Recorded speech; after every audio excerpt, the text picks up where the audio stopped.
Hello everyone, welcome to the new world with IIT thinking. यह question JEE mains 2016 का है। तो इस क्वेश्चन के थ्रू हम आपको कॉन्सेप्ट तो सिखाएंगे, क्वेश्चन को सॉल्व कराएंगे, साथ साथ में रिएजेंट का क्या वर्क होता है, सो दैट ये भी बताएंगे ताकि आप जो भी क्वेश्चन आए एग्जाम में ना, आप इस टाइप के क्वेश्चन कर ले जाओ। ठीक है, और ये रिएजेंट के बारे में आपको पता रहेगा तो क्वेश्चन क्या हुआ चेंज कर देगा तो भी आप कर ले जाओगे। तो मेरा ये मोटिव है कि आपको क्वेश्चन तो कराएं, साथ साथ में जो कॉन्सेप्ट हो इससे रिलेटेड वो भी मैं आपको बता दूं। ठीक है, तो प्रॉपर एक्सप्लेनेशन होगा डिटेल में सोल्यूशन। ठीक है, आइए स्टार्ट करते हैं। देखिए, आपको ये पता होना चाहिए कि एनबीएस एच इंटू म्यू क्या करता है। देखिए, एनबीएस और एच इंटू म्यू होता है ना, कभी एनबीएस एच इंटू म्यू ये अगर आपको दिख जाए तो ये फ्री रेडिकल मैकेनिज्म के थ्रू रिएक्शन कराते हैं वो। ठीक है ना, मैकेनिज्म फ्री रेडिकल होता है, इतना बात याद रहे, कभी आपको स्टेटमेंट वाइज पूछ सकता है।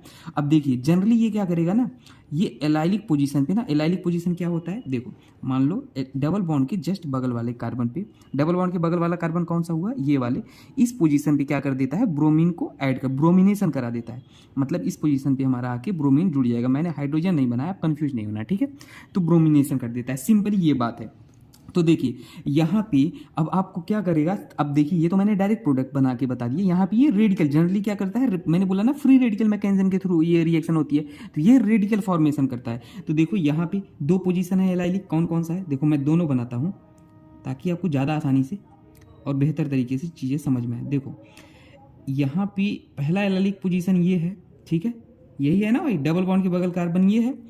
दूसरा एलाइलिक पोजीशन कौन सा है, देखो दूसरा एलाइलिक पोजीशन हमारा कौन सा है, दूसरा भाई हमारा ये वाला है, दिख रहा है आपको, ये एलाइलिक पोजीशन है। तो बात ये आती है कि आप ब्रोमीन का एडिशन कहाँ पे कराओगे डियर, ब्रोमीन का एडिशन कहाँ पे कराओगे, जो रेडिकल ज़्यादा स्टेबल होगा। अब आपको एक बात पता होना चाहिए कि जो रेडिकल की स्टेबिलिटी होती है ना और कार्बोकैटायन की स्टेबिलिटी होती है वो सेम फैक्टर से देखी जाती है, मतलब directly proportional two plus I plus M. ठीक है ना, ये सब तो मैंने डिटेल में पढ़ा रखा है, आपको दिक्कत की बात है नहीं, प्लेलिस्ट में देख लेना, बहुत ही डिटेल में, जीरो से एडवांस तक पढ़ा है। जीओसी प्लस एम या प्लस आर लगाते हैं वो स्टेबिलिटी बढ़ाते हैं, या प्लस ई एच लगाते हैं। ठीक है, तो अब भाई इसको एक तरह से कार्बोकैटायन समझो, केवल एज्यूम करना है आसानी के लिए। तो अब यहाँ पे क्या हो जाएगा, देखो ये कार्बोकैटायन, इसके बगल में दो हाइड्रोजन है। ठीक है, दो हाइड्रोजन है तो मतलब यहाँ पे ये हाइपर कंजुगेशन देख लो, दो अल्फा हाइड्रोजन है, अगर इसके बगल में हाइड्रोजन देखोगे तो एक भी नहीं दिख रहा है। ठीक है ना, यहाँ वाला तो छोड़ दीजिए, तो दोनों केस इस केस में भी कॉमन है ना, यहाँ पे देखो और इसके बगल में यहाँ पे देखो, तो यहाँ पे ज़्यादा अल्फा हाइड्रोजन है, तो हम समझ गए मेजर प्रोडक्ट हमारा जो देगा वो यही वाला देगा। तो हम क्या करेंगे अगले स्टेप में, हम देखो ध्यान देना, अगले स्टेप में हम इसको वाले को लेके आगे बढ़ेंगे और यहाँ पे हम ब्रोमीन का एडिशन करा देंगे। ठीक है, तो यहाँ पे ये कॉन्सेप्ट था, ब्रोमीन का हमारा एडिशन कहाँ पे हो गया, यहाँ पे हो गया। अब क्वेश्चन यहाँ पे ख़त्म होता नहीं है दोस्तों, ठीक है ना, क्वेश्चन यहाँ पे ख़त्म होता नहीं है।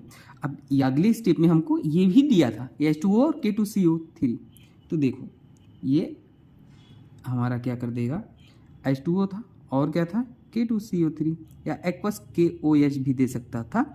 तो देखो यहाँ पे ये क्या करेगा ना, H2O SN टाइप रिएक्शन करा देगा, क्योंकि देखो ये ब्रोमीन क्या करेगा ना, ये यहाँ से बाहर निकल जाएगा और यहाँ से इस ये वाला रिएजेंट जो होगा ना वो क्या दे देगा, OH दे देगा, और ये वाला OH यहाँ पे जाके लग जाएगा। तो हमारा जो मेजर प्रोडक्ट होता है ना दोस्तों, यहाँ पे क्या बनेगा, ध्यान देना, यहाँ मेजर प्रोडक्ट हमारा ये OH बन जाएगा, ये अब जाके हमारा ये फाइनल प्रोडक्ट बना। ठीक है, तो ये सब reaction SN1 reaction SN2 reaction, ये सब तो थोड़ा थोड़ा आइडिया आपको होगा। तो मेन बात यहाँ पे आपने ये सीखा कि NBS H इंटू देता है तो फ्री रेडिकल मैकेनिज्म के से रिएक्शन होता है, ब्रोमिनेशन कराता है एलाइलिक पोजीशन पे, एलाइलिक पोजीशन पे ब्रोमिनेशन होता है। हमने थोड़ा हाइपर कंजुगेशन के बारे में जाना, कार्बोकैटायन फ्री रेडिकल की स्टेबिलिटी एक ही तरीके से देखी जाती है, जो कि plus I plus M plus R plus H बढ़ाते हैं। हाइपर कंजुगेशन क्या होता है, थोड़ा सा ये भी मैं और बताना चाहता हूँ, आपको डाउट हो तो देखो, sp2 हाइब्रिडाइजेशन के बगल sp3 हाइब्रिडाइजेशन के कार्बन से जुड़े हाइड्रोजन को क्या कहते हैं, अल्फा हाइड्रोजन कहते हैं। और एटलीस्ट अगर एक अल्फा हाइड्रोजन है तो वहाँ पे हाइपर कंजुगेशन क्या होता है देखो sp2, और ये हम स्टेबिलिटी की बात कर रहे हैं बेसिकली, तो आपको स्टेबिलिटी ऐसे देखना था, sp2 कार्बन के बगल sp3 कार्बन से जुड़े हाइड्रोजन को अल्फा हाइड्रोजन कहते हैं। तो यहाँ पे देखो ये एक तरह का कार्बोकेटायन, मैंने बोला कार्बोकेटायन समझो, तो इसके बगल ये अल्फा हाइड्रोजन था, इसके बगल ये अल्फा हाइड्रोजन, यहाँ पे तो कोई अल्फा हाइड्रोजन था ही नहीं, तो यहाँ पे 2 अल्फा हाइड्रोजन थे और यहाँ पे 0 अल्फा हाइड्रोजन थे, तो इसलिए ये ज़्यादा स्टेबल हुआ। बाकी हाइपर कंजुगेशन मैंने डिटेल पढ़ा रखा है। और दोस्तों मैंने ऑप्टिकल आइसोमेरिज्म ना बहुत ही डिटेल में पढ़ा है 26 मिनट की वीडियो में। Identical in isomer, meso, DL, E, erythro, threo, anomer, epimer सब कुछ बताया है दोस्तों, टू दी पॉइंट डायरेक्ट। आप उसको भी देख लेना, ऑप्टिकल आइसोमेरिज्म हमने प्लेलिस्ट में डाल रखा है, ठीक है।